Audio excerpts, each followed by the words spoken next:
Hello, hello, hello, and thank you so very much for tuning into this episode of Listening, a podcast dedicated to helping you co-create freedom and empowerment in your experiences. I'm your host, Karina. Hello. How are you doing today, my friend? How's your heart feeling? I hope you are doing the most to take care of you because you are so important. We are back with an expanded conversations. Today on the show, we have a special guest. I'm honored to now call her my friend because her heart matches her personality. You'll know what I'm talking about in a moment. Her name is Annie Ruggles, and she's the founder of the Non-Sleazy Sales Academy. She guides coaches and healers to sell their services without feeling sleazy. So prior to this chat, I did associate selling with sleazy. And naturally, I avoided selling because of this. Annie helped me to reframe what it means to sell. She explained her perspective on what selling is in such a lucid, digestible, heart-expanding way. After chatting with her, I became so eager to get back in the game of service. Yes, to me, it is a game within the game of the human experience game. And I have a feeling if you resonate with me on feeling sleazy selling, you might just feel the same. So without further ado, please enjoy this life-affirming, service-affirming, expanded conversations with my girl, Annie P. Ruggles. P.S. What a name, right? Welcome to Listening Podcast. Thank you. I love the name and I'm so excited to be here. Oh, I'm so excited to chat with you and expand with you. Let's start off by telling our dear listeners a little bit about who you are and what it is that you do. Well, I'm Annie P. Ruggles and I teach wonderful people how to sell wonderfully so that they don't have to feel like the slimy, sleazy, nasty way they perceive their competitors, and they can show up with their ethics, their integrity, and their intuition in alignment. I absolutely love that. And I know this is going to resonate with so many people. So how did you come to this line of service? So I have been serving small businesses for over 10 years now. I'm the kid of two entrepreneurs. It's not super surprising. As a little kid, if I saw that a business was going out of business, I would like sob, even if it was something that a kid would like never go to or like a chain. I didn't care. Like if an Applebee's in my neighborhood closed, I'd be like, ah! They'd be like, Annie, you've never even been there. And I'm like, but it's the death of a dream, right? It's the death of a dream. And so I kind of grew up in that very small business loving place. And so when I started looking at ways that I could contribute, my first thought was marketing and branding for super small businesses like I was at the time. I was coaching at the time and I started getting hired a bunch and I couldn't figure out really why, although I was thrilled. But it turns out that I was getting hired by other coaches, not for me to coach them. They wanted to know how my coaching business had become profitable. And the reason my coaching business was profitable was my marketing and my branding. So I went through and I thought, okay, if I can do this, they can do this. And I started working with other solopreneurs and other soul providers for hands-on body work and stuff like that to get them their competitive advantage and their loving, beautiful brand out into the world feeling fabulous. And I did that for a really, really, really long time. Then I went off into software for a little while, built a bunch of products with people. That was great, but not for me. And so I really just wanted to get back out of startup life and into what I call small business, which is really moms and pops and solopreneurs. And I went back into marketing and branding. And this time, though, I wasn't making any money. My clients weren't making any money. They were paying me money. I didn't understand why they weren't making any money. They were doing their homework. I knew that what I had given them was extremely sound and should be profit, profit, profit all day.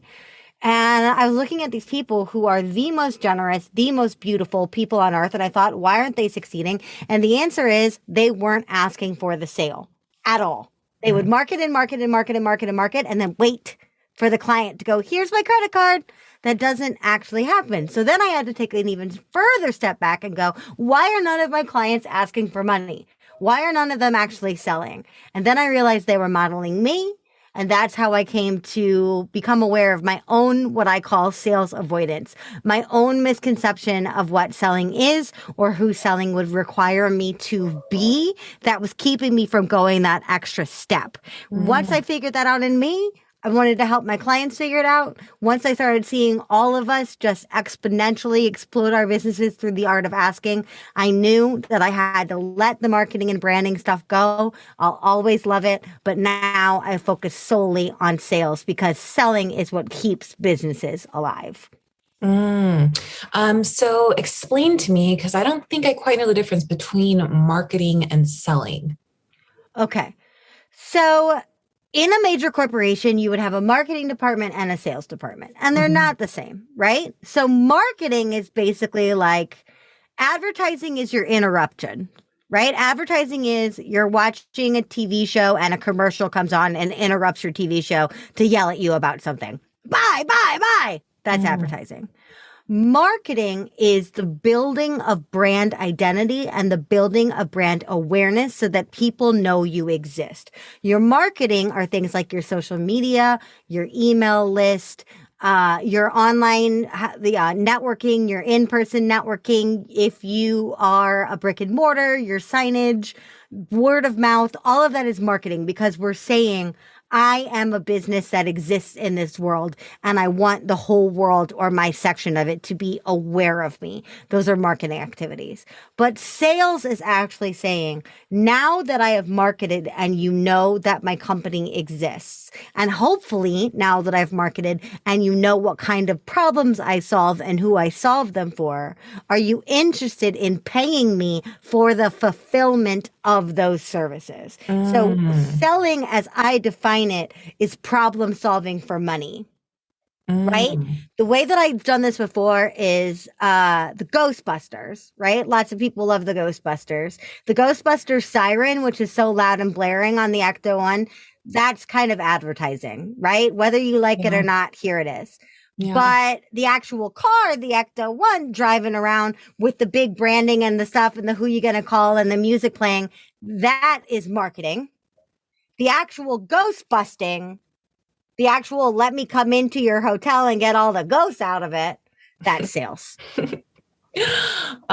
Beautifully, beautifully explained. Thank you for that. Yeah. So why do you think so many people have a relatively easy time marketing themselves, explaining their service, but have a difficult time selling? I myself am in that boat. I am a coach. And I will market what it is that I do all day, no problem. But when it comes down to really getting down to business with an individual, I get a little bit uncomfortable because I guess like everything that you teach is like trying to overcome this idea that in some way it's sleazy, or I think that I have maybe even like adopted other people's perspectives on what it means to sell. Because even, even when I hear these new notions of it's not selling, it's serving, which I love, for some reason, it's really challenging still for me to integrate that in life. Yeah. I mean, that right there is the whole reason I have a job. And that experience that you had, the way that I got this job is I had that exact experience. Like I had this idea that if I sold to the people I wanted to serve, even though I knew that selling was serving, and I had been told that before, I still was stuck on this idea of, but I don't want to manipulate the client. I don't want to hurt the client. I don't want to abuse the client. I don't want to get greedy. I don't want to become a jerk. I don't want to do any of these things. So it's easy for us to stay in marketing because marketing is giving. It's content. It's fun. It's pictures. It's bright colors. It's quotes. It's sound bites. It's exciting little memes. It's gifts. It's putting stuff out into the world and having people like it. There's the dopamine clicks too, right? Let's not forget those likes, those shares, those comments. Every time we get one of those, our brain goes, woo! That doesn't happen as much in sales. Marketing's fun. It feels good. And it's a really great procrastinating tool too. So if you're like, ooh, I need to make some money today. You know what I'll do? I'll go spend 3 hours on Canva making graphics. That's not going to make you money that day, but it is going to feel productive because it feels like marketing, right? That's why we get stuck in marketing. And marketing's great if you're going to turn around and ask to be compensated for all that time you just spent marketing.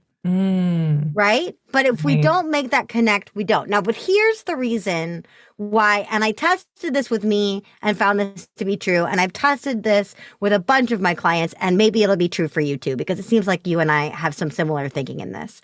The reason why we stay in that marketing space, other than the fact that it feels good, we know how to do it, and a whole lot of the internet is constantly telling us to do it. If you're a coach on Instagram, you're getting inundated with marketing ideas all day. Great. Awesome. Soak it up. Nom, nom, nom. I will Cookie Monster that. But we're getting constantly reminded to market.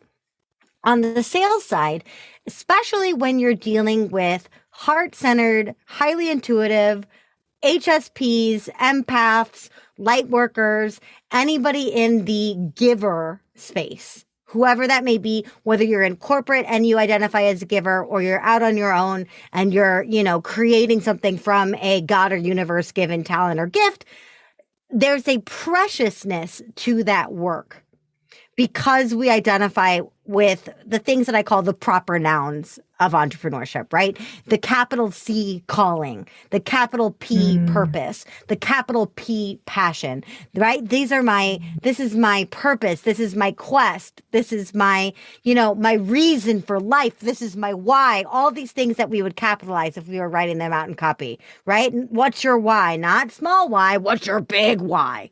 We might even capitalize the whole word. When we feel that way about our businesses, when we feel that way about our services, and especially when we talk about things like, well, my business is my baby and my clients, I want my clients to feel like my family, then turning around and going, and that'll be $9.99 feels really yuck. And I understand that feels really yuck. But here's where you've been taught incorrectly. And here's the best and most beautiful way to change it in an instant. Never leave your own energy. Ever. You do not need to become a salesperson in the moment in order to sell. And I see this play out in selling situations all the time where you and I are having this conversation right now. And this is calm for me, right? It's Om listening. I'm bringing it down to the lower tones today. I'm trying to do less Muppet flailing so that, we can have a nice grounded conversation. But if you and I were talking like this the whole time, and let's say this is a sales conversation and not a podcast, then if suddenly I was like, oop, we're running out of time, better get the sales part in. And I went, Karina, thanks so much for having me. I'm so excited that you had me. I really think that you should sell it. You'd be like, whoa, where did Annie go? Who is this?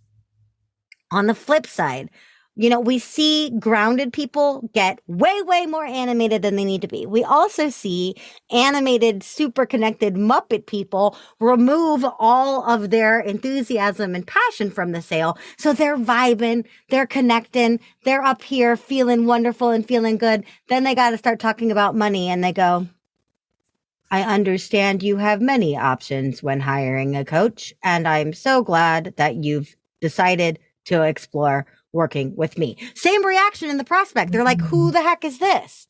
Who the heck is this? We're so worried about what selling will make us in terms of behavior that we literally shapeshift on these calls or in these situations into other people. Don't.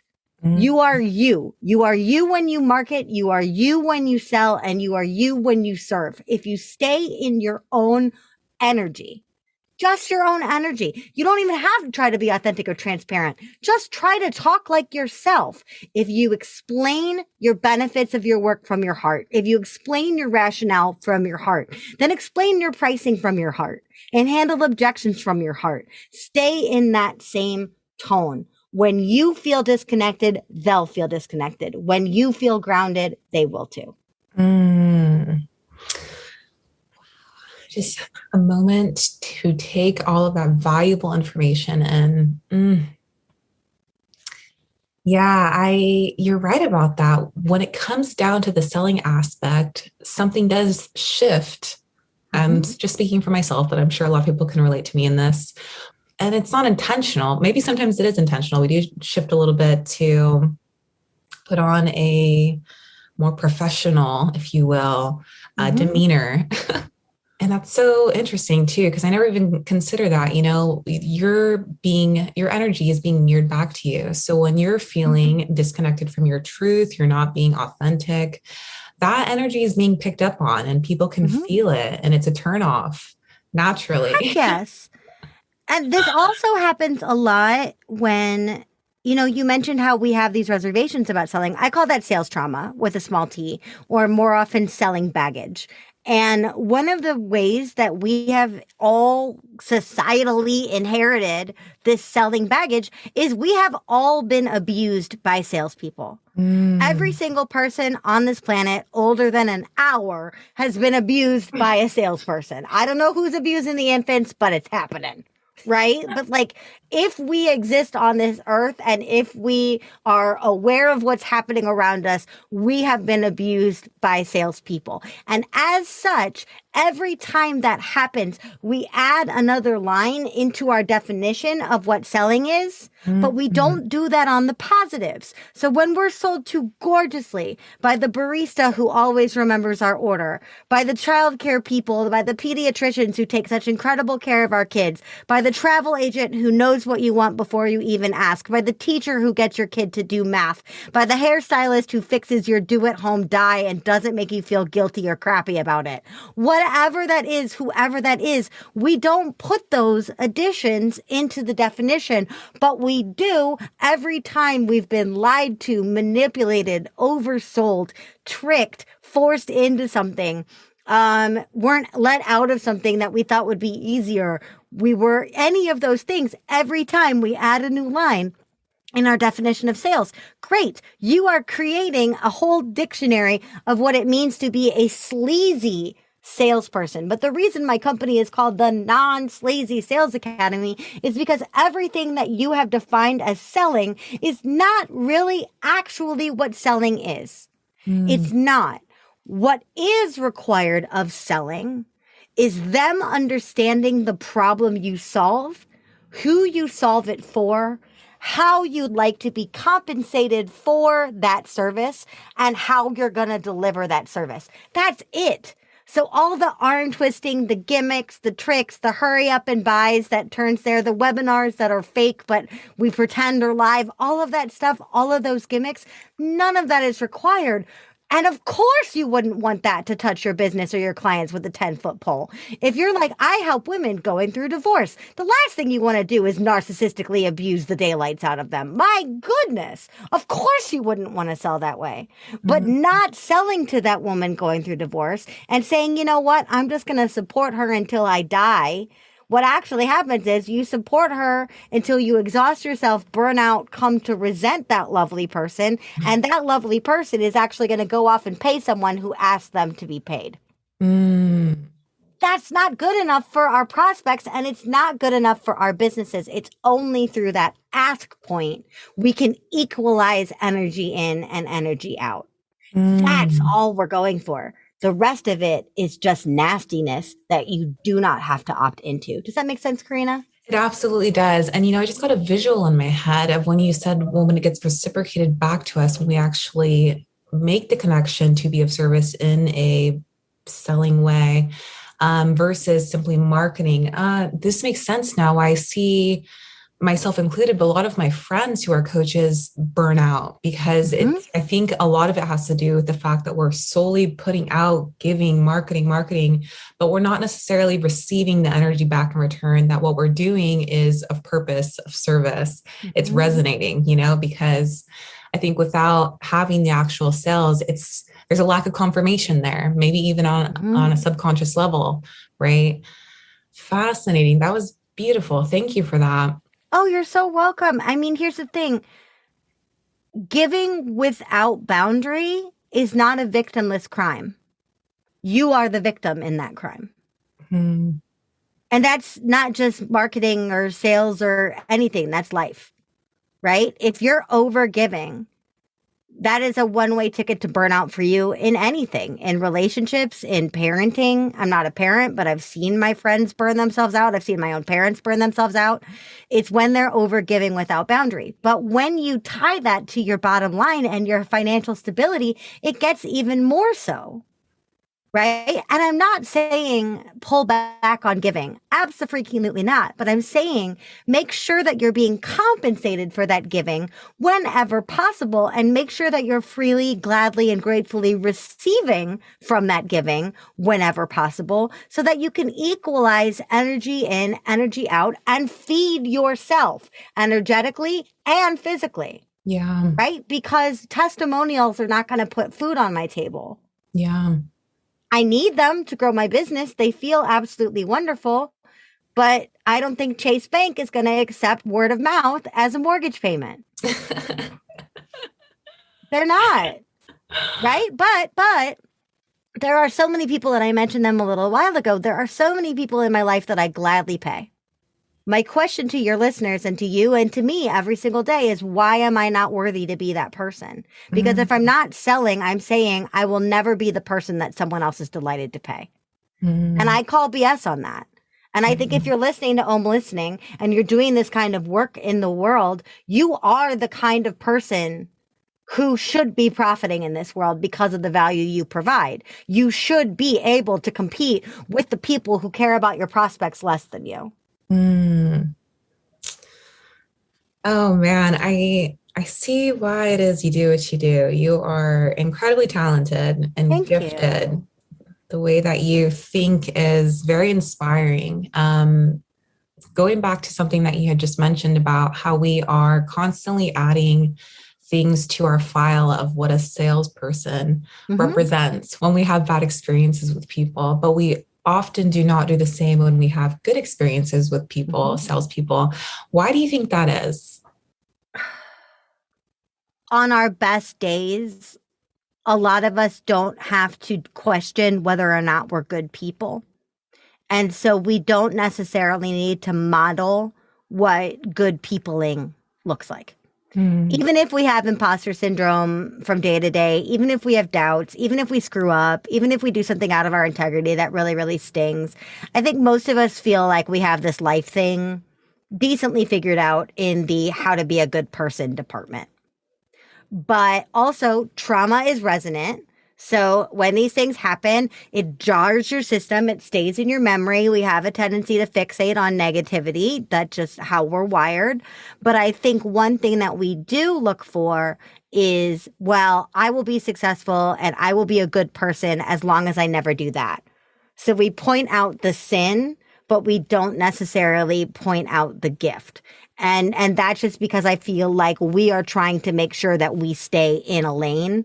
It's easier for us to say, well, that's outside my lane, than it is to pinpoint, well, that's the proximity of something I'm already doing. I think it's also really hard, even though I said I believe that we believe that we're intrinsically good people and act that way. I think it's also really hard to give ourselves credit that what we're doing is selling. If I'm making the client feel seen, safe, and supported, then I'm selling. If I'm making the client feel like they can truly talk through objections with me, then I'm truly selling. If I'm disqualifying a client because I know that I'm not the right person for them or they're not the right person for me, I'm not necessarily going, ooh, I sold well today.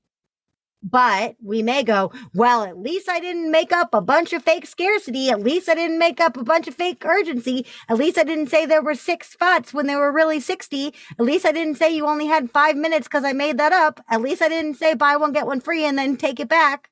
Right? At least I didn't hide a whole bunch of stuff in explainer text. It's easy for us to say, at least I didn't X. Does that make sense? It does. Yeah. And it's funny because as you said all of those examples, I realize why a lot of people, I realize why I struggle selling now, because I see those models and that doesn't resonate with me. It feels phony and I don't want it to align with the work that I do. And I think also because start getting in this funk where I'm like, oh, maybe that is the right way to do it because it's obviously working for people, but it just doesn't feel right in me. So I was like, well, maybe selling just isn't for me because that's the frame that I see as quote unquote working. And I just can't bring myself to be that person. And Yeah. I'm thinking, well, maybe I'm just living in fear right now by saying that I can't be this person. And you're suggesting a completely different way to sell that is not like that, right? Am I hearing this correctly? Heck yes. You Okay. don't have to become anybody Mm, in order to sell. There is already every selling skill you need inside of you now. You may not have the strategy, you may not have the language.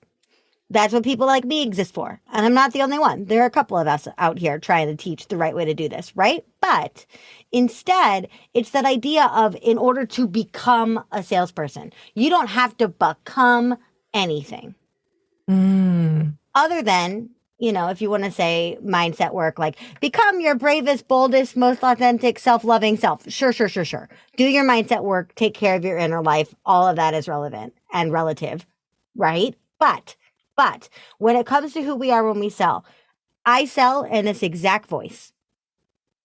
I sell in this exact very loud sweater. I sell in this exact office. I don't have a fancy background. I have some eye makeup under my eyes from the other day. To your idea of the other day. Hello, Annie, from earlier this morning, not from the other day. Gross, right? But like I don't shapeshift at all, mm, at all. So if you feel the need to shapeshift, hallelujah, great news. Please don't. Please don't. I want every single person out there to focus on how you communicate the problems you solve and why you understand the pain points surrounding that problem. If you tell me the problems you solve and beautifully but honestly talk to me about the pain points around it, you don't have to be a jerk. You don't have to be like, hey, you, did you ruin your life? Is your life a mess? Way to go, dummy. You don't have to do that in order to sell, but we also just can't be like, did you wake up today feeling love and light and you want more love and light? Then go to loveandlight.com and spend money on love and light that you already have, right? You can't sell me whatever you think about medicine or whatever. You cannot sell me Tylenol without using the words headache or pain. You cannot get me to take medication if you don't tell me what it's going to fix. Our brands are the same way. But again, we don't have to shapeshift to abuse people to talk about the pain. Talk to your best friend about the pain. That's the tone we want. We wouldn't mm. sugarcoat it. If your best friend came to you and said, I'm filing for divorce tomorrow, you wouldn't go, everything's going to be okay, Puddin'. Put one step in front of the other. This'll pass. You're not going to platitude your best friend who just told you she's filing for divorce. As coaches, as service providers, they expect honesty and truth and often direction from us. In order to show up authentically in that, we have to talk about the pain, but we would talk about the pain lovingly and honestly. That's all you got to do is turn up the dial on the love and turn up the dial on the honesty. That will get you through that conversation without feeling like, okay, now I got to talk about pain points. So I got to become somebody else. Or, okay, it's time to talk about pricing. It's time to negotiate. Let me put on my negotiation hat. No hat, one tone the whole time. As you're speaking, I think also it has to do with the struggle with sailing. That is, I think some of it has to do with a scarcity mindset. So we're coming at it with perhaps unintentionally a people pleaser type of vibe, right? Like, what do they want to hear? What do I think this person would agree with? What do you think about approaching it that way? Is there fault in that? Is that manipulating the situation? What do you think? Okay, well, first things first, selling is manipulative, but I don't think Mm. that's a bad thing. So on that, Explain more real quick. What do you mean that it's not a bad thing? That word gives me an icky feeling. me too in the past, but here's how I got around that. And here's the exact thought process that got me around that. Who is, or what is a piece of pop culture that you love? So a TV show, a book, an artist, a singer, anybody. The Office. The Office. Perfect freaking example. Perfect example. The Office. When you laugh at Michael Scott and when you cringe at Michael Scott, especially when you cringe at Michael Scott, do you think the writers of The Office wanted you to cringe in that moment? Yes. Therefore, were the writers of The Office manipulating you? Ooh, yes, they were. To manipulate just means to lead someone to feel or think a certain thing. Teachers manipulate kids constantly. I don't want to do math. Too bad you have to. Here's your math problem, and here's why. Someday you're going to need this. That's a manipulation. When The Office, therefore, says, hey, you're watching The Office. You're going to laugh today. You go, yeah, I want to laugh today. Please make me laugh today. I would love to laugh today, Rainn Wilson. Bring it on. But within those confines, when Jim and Pam get in a big fight and you get really nervous, you might go, well, hold on, I'm supposed to be laughing. But you don't get mad at the writers of The Office for making you feel something you weren't expected. You volunteered to watch The Office. You put your butt on the couch and click play. You said for the next 30 to 45 minutes or whatever, 22 minutes with commercials, for the next half hour, I consent for The Office to make me feel these things. Largely humor, but also sometimes there's a little bit of poignancy mixed in. That's what makes The Office The Office. Let's go. Bing, I'm in. And by the way, let's watch another episode. So when I'm talking to you about pain points, and when I'm trying to get you to see something in yourself and see the possibility in something, am I leading you down an emotional path? Abso-freaking-lutely. I've been manipulating your audience this whole time. I want the audience to know that they can sell beautifully. I want your audience to feel empowered. If I've succeeded in that, I have successfully manipulated your audience in this last 20 minutes, half hour, however long it's been, right? So first off, making people feel stuff is awesome as long as you're making people feel stuff with consent. It's all about consent. If you lure someone in with promises of all love and light, and you say, get on a discovery call with me and we'll just love on each other. And then they get on that discovery call with you and you're like, let's go back to your horrible childhood. Do you think your father loved you and why not? Okay, that's a negative manipulation. Whoa, I was not expecting to feel those things. Dang. However, if my brand says, let me help you heal from family trauma, I'm probably going to have to bring your parents up with your permission. And yeah, in doing so, it might make you feel kind of crappy, but it's crappy with a purpose and crappy with consent, right? So the difference is, yes, we want to evoke emotion. Yes, we want to get them to open their eyes and see things. That's how decisions are made. That's how lives are changed, is through that new awareness, through that new action and the forgiveness and permission to feel. That's how we evoke change in people. However, I don't want people to feel things that feel like they're coming out of left field when they expect to be over here. Right? And so that's when it's that manipulation of, ooh, well, I don't want people to feel this or that. Okay, again, stay in the lane. If you want people to understand pain points and you're kind of a humorous, clowny person, find a respectful way to talk to pain points with grace and humor. If you're a very grounded, down to earth, very open, empathic person, find ways to ask about pain points in a way that encourage them to talk so you don't have to lead them in that. If you're concerned about where things go on the call, remember to take your time. And if you need to, ask for permission. If you're worried about how a question is going to make someone feel, without apologizing, I don't want you to go, well, this might make you feel really bad, and I'm sorry if it does. But you can say, Karina, this is the part where I'd love to ask you an uncomfortable question. But the reason I'm going to ask you that uncomfortable question is it's really going to help me see if I'm the right person for you. Do you mind if I ask you? I'm telling you why I'm making you uncomfortable. Again, I'm manipulating with consent. So the next time you watch The Office, I want you to track how often you're being manipulated. And if you ever watch a show with a laugh track, every time that laugh track goes off, you're being manipulated.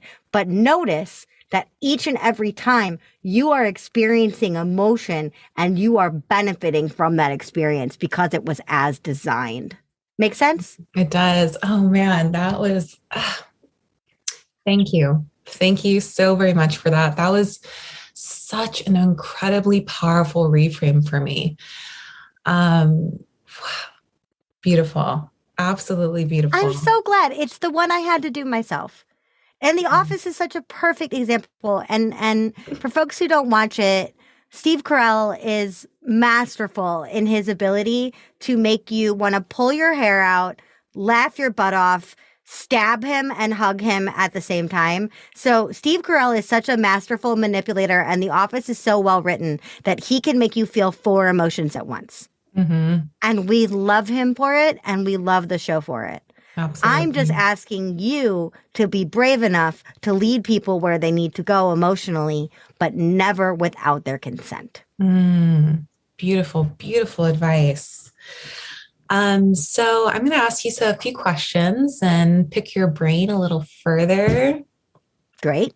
So I am curious, do you believe that empathy is beneficial in this art of service? And if you do, how so? Because I find it to be quite a struggle. I think because, and here's another question, another layer to it is, at what point do you question if you're just simply projecting, projecting? You just said the magical answer right there already, right? Is empathy a blessing or a curse? It's both. Like most positive attributes, right? Generosity is a blessing, done badly. Generosity is a curse. Mm-hmm. Honesty is a blessing, done badly. Honesty is a curse, right? So similarly, all of these things. But you know what was really funny, and the reason my main program is called Sales for Empaths was this huge disconnect, because most of my people are coaches and healers. And I identify as a coach who is also like super semi-woo. But one of the things I noticed is when you go and you read all these books, mostly written by dudes, not that we aren't loving you dudes, but all these salesy books are telling people to go out and learn how to be empathic, which is hysterical because I'm not sure it's something you can learn. And yet all of these big fancy books are like, if you want to make money, go learn empathy. And I'm like, haha, that's hysterical. Because meanwhile, over here at the cool kids table, I have this huge gang of people that have empathy coming out their pores, and it's stopping their businesses dead. And that is where we're talking about, is it a blessing or a curse? Misfiring empathy, curse. Empathy, pure listening dread, client bonding, pure coming together and creating that safe space and making the client feel seen and safe and supported. That kind of empathy, that jam, perfect. Empathy when you're writing your sales page so that you can speak to the emotional core of things with honesty. Gorgeous. Empathy so that when you have a customer service situation, you can understand where the person is coming from, or empathy when you get an objection so you can understand maybe the origin of that challenge. All of that is gooey, wonderful goodness. However, you use that P word, projection. And one way this comes in is if I'm uncomfortable on selling and I'm in a highly empathic state, a lot of people will then go, I was making the client so uncomfortable. I know the second I start talking about money, the client got so uncomfortable. They got so uncomfortable. And then you listen back to the call and it's like, no, boo-boo, you were uncomfortable. Right? Similarly with their pricing. I said my pricing and the client freaked out. No, they didn't. You freaked out. And because you're so enmeshed with the prospect in that moment, it felt like they freaked out. That ain't you.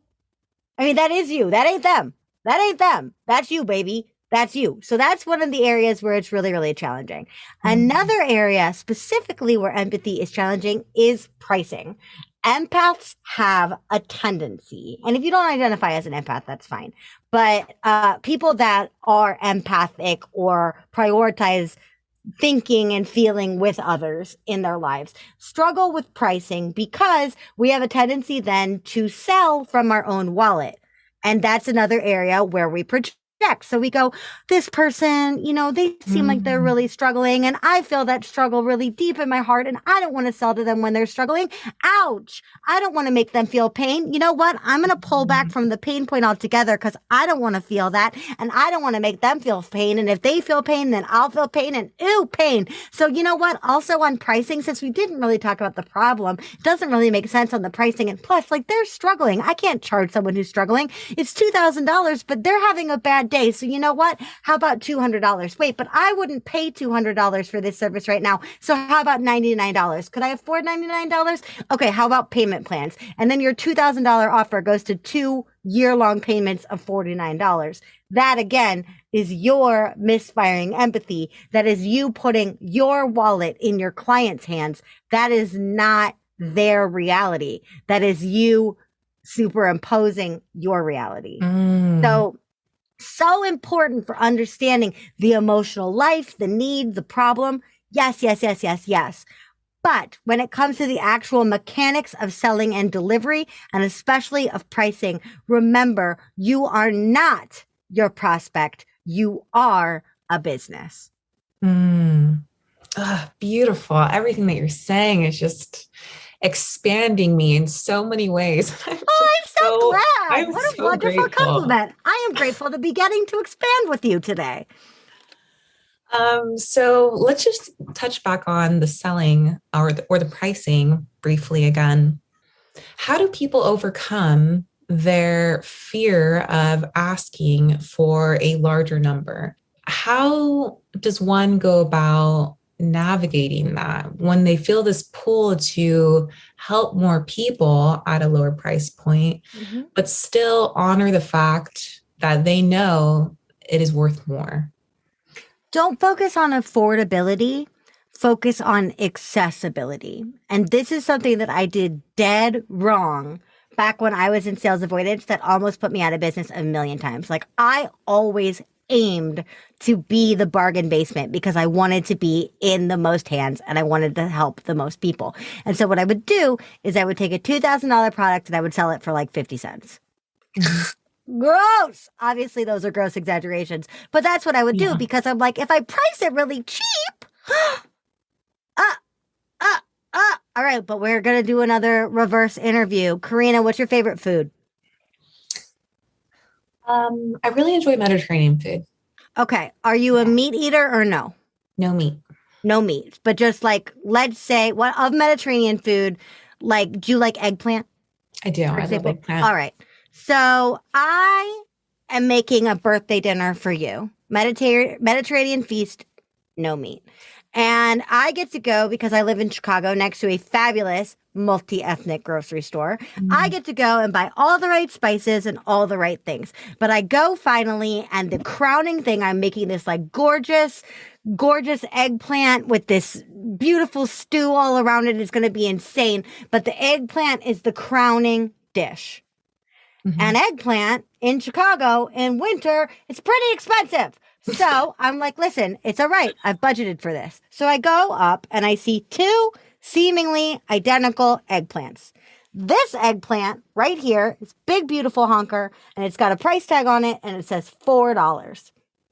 And I'm like, all right, it's produce. I don't really understand what produce is supposed to cost, but $4 seems reasonable. Then I look at this seemingly identical eggplant, and it's covered in stickers, and it says, buy now, special buy now. And it's got like $25 stickers like all over it. Are you going to buy the 25-cent eggplant? More than likely, no. More than likely, no. Why? There is something I'm failing to think of the correct word, but there's something cheap about it. There's something cheap about it. There's something off about it. And there's something we inherently don't trust. Yeah. We see a piece of food covered in those stickers. To us, that says future food poisoning. As such, with your pricing, do not be the 25-cent eggplant. When we price our stuff dirt cheap, people don't trust it. It feels off. We expect to pay more. So that's why I say, don't worry about being so affordable. Affordability actually can take away trust. Instead, accessibility. If you know that something deserves to be high ticket, hallelujah. First and foremost, there are people killing it in your industry on the internet right now, making twice as much or charging twice as much as you. And there are people killing it right now that are charging half as much as you. It doesn't matter. There are all roads, right? Because every price point is relative and every price point has its own buyers. So first off, pick the things that feel right for what you're actually offering. Don't be the 25-cent eggplant. But if you know that you are worth every dime, and because of your effort and what they get, that value's got to be pretty high, then don't discount payment plans. Payment plans are your best freaking friend.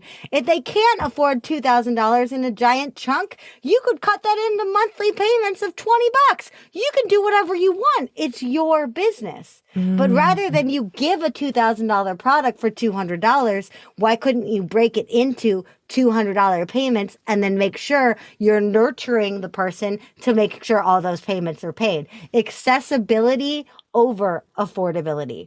Then you won't feel that way at any price point. Because if they come to you and they go, I got $5 to my name, you go, hey, guess what? That's your first 2 payments right there. But you don't feel the need to go, well, it's really worth $2,000, but let me severely discount it so that I can meet you where you are. The client won't take full advantage of it. Often it's below our bar of resentment where we start going, God, I can't believe I gave that whole program away for so cheap. Now the client's not even showing up. What was I thinking? Don't do that to yourself. Accessibility is always available to you. You just got to get creative sometimes.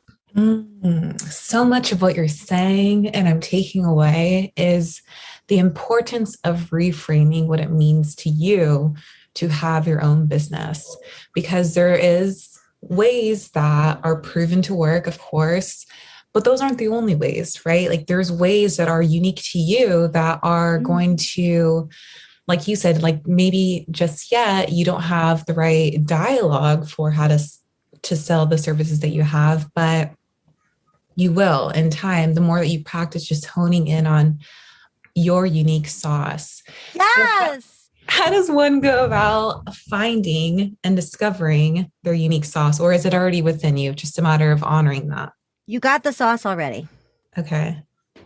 You might need some words, right? You might need some words. You might need some approaches. You might need some techniques on like, how often should I send a follow-up email or what needs to go on a sales page? That's the kind of stuff I teach.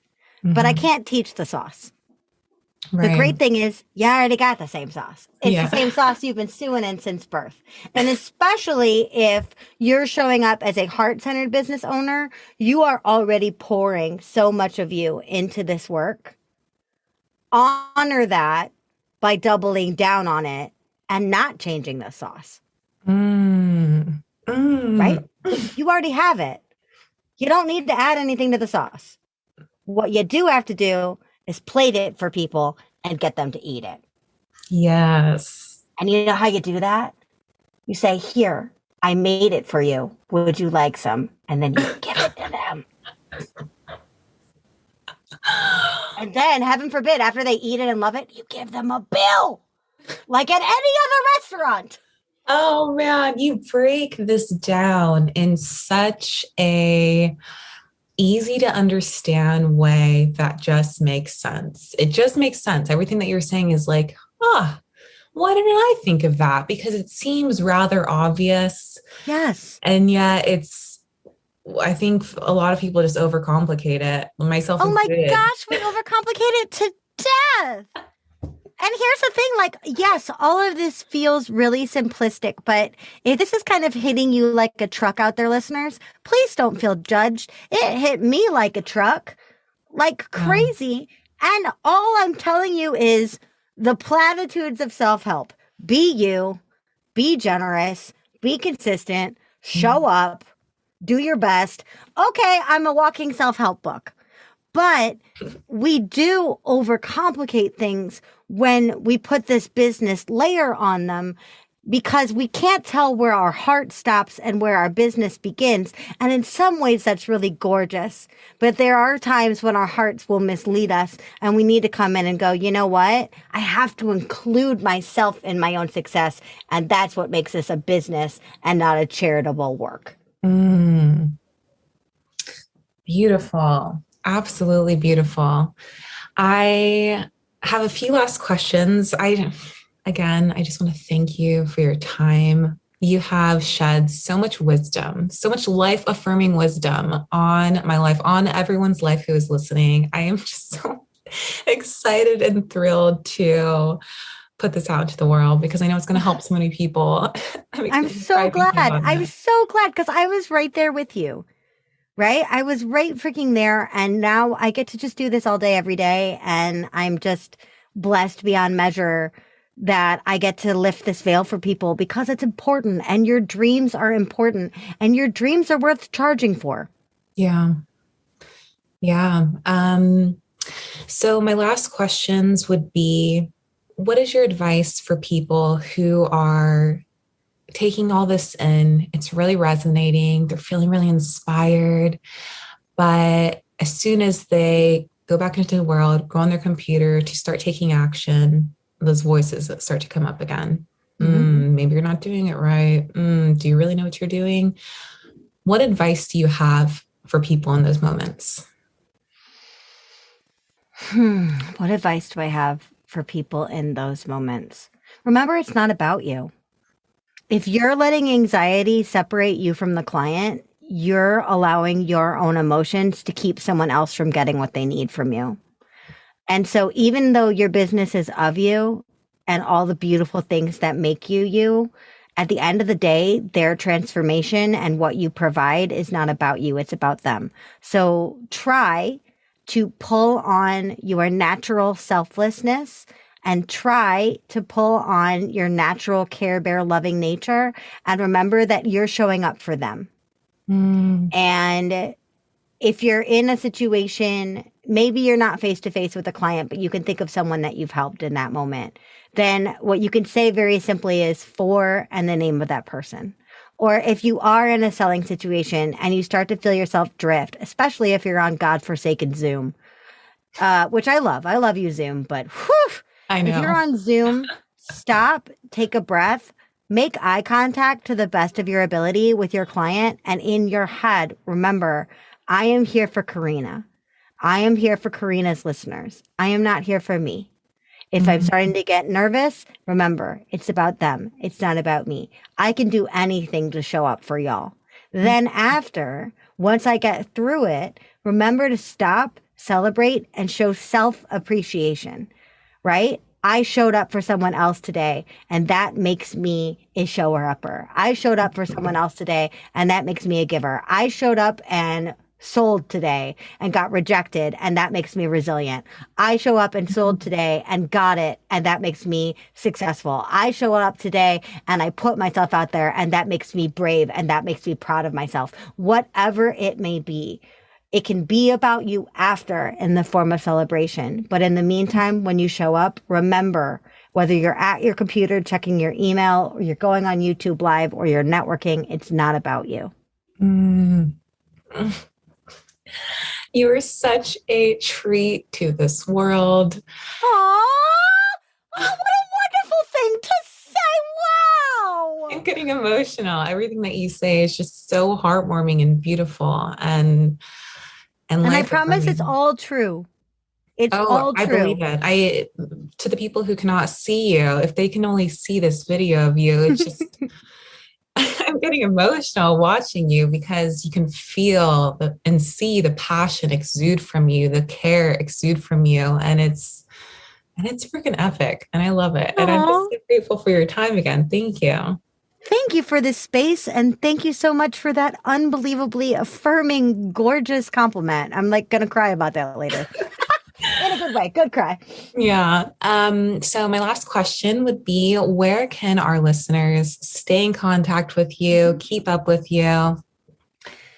Listen, if you're in a learning space, if that's where you are right now and you're just sort of dipping the toe into this whole, I don't know about this whole sales thing, then feel free to head on over to my website, which is anniepruggles.com. But listen. More importantly, if you have a selling situation coming up that you're feeling icky about, or you're scared, or you know that you have a hurdle coming up that you do not know how to clear, for the love of all that is good and true in this universe, do not go to my website. Instead, what I want you to do is I want you to hunt me down on a platform with messaging so that you can get to me directly as quickly as possible so that I personally can help you clear that hurdle. And the best ways to do that for me are Instagram, where I'm at Anniepreneur, ANNIEPRENEUR, or on LinkedIn, where you just search for my name. Send me a message and let me help. I'd be glad to. Thank you, Annie. This was such an incredible treat. Sending you so much love right now, so much gratitude. Beaming it right on back. Thank you so much for this beautiful space and this wonderful experience today.